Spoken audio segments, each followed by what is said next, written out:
Thank you, Chairman Lada and Ranking Member Matsui, for putting together today's hearing on AM radio. And thank you to the witnesses for providing such valuable insight. My district is in the heart of rural Pennsylvania. Many of my constituents, farmers and rural residents alike, rely every day on AM radio to receive their local news, from weather to sports. We hear all too often that information is power, but in my district in Pennsylvania, the information is protection. With that knowledge, we know that FEMA relies on AM radio to provide alerts through the National Emergency Alert System to our communities, thus the protection. With the increasing prevalence of electric vehicles, some have raised concern that the elimination of AM radio will restrict critical access to emergency alerts for those without cell phones. Some believe FM could soon follow, despite millions of Americans still relying on radio for their news and various talk shows, and ultimately for their protection. Mr. Chapman, given that AM radio is often used in times of severe weather and natural disasters, such as tornadoes and hurricanes, what kind of safeguards do these stations have in place to ensure that these alerts are able to reach as many people as possible? Thank you for the opportunity to comment on that, Congressman. I can tell you that every radio station that is part of the network, and it is virtually every station across the country, has certain protocols and systems that they have to adhere to.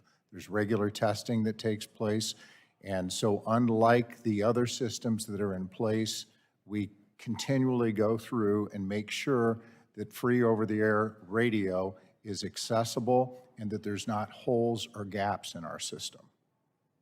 So having that extra layer of protection, having that testing in place to make sure that the holes and gaps are not present, particularly in areas like rural parts of America, do you feel that deleting AM radio will provide a national safety risk?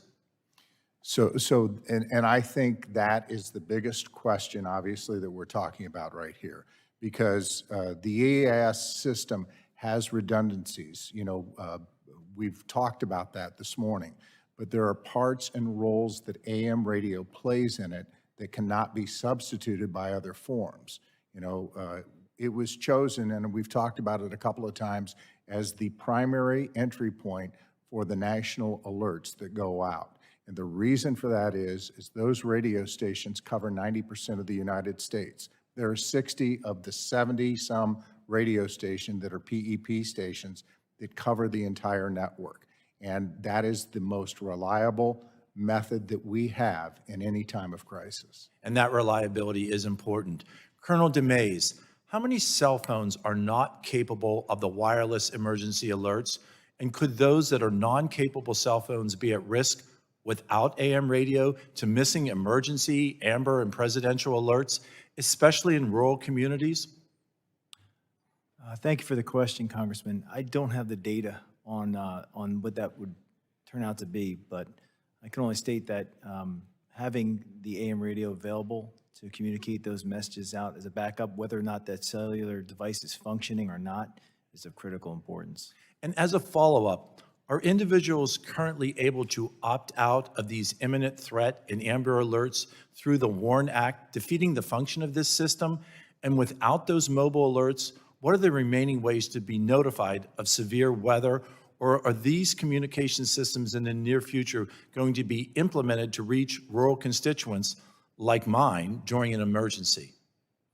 Again, I'm not aware of the process of opting out of certain messaging as per the process, but I can state that we will still leverage other platforms through the integrated public alert and warning system, such as television. We have the ability to leverage other sources of communications, such as reverse 911, where you can hit hardline phones, or through the Resident Connect program. But there are multiple means to build that redundancy in communicating with the public. But again, as mentioned throughout the hearing this morning, AM radio is the most consistent, dependable, and reliable, particularly for those areas that are more rural.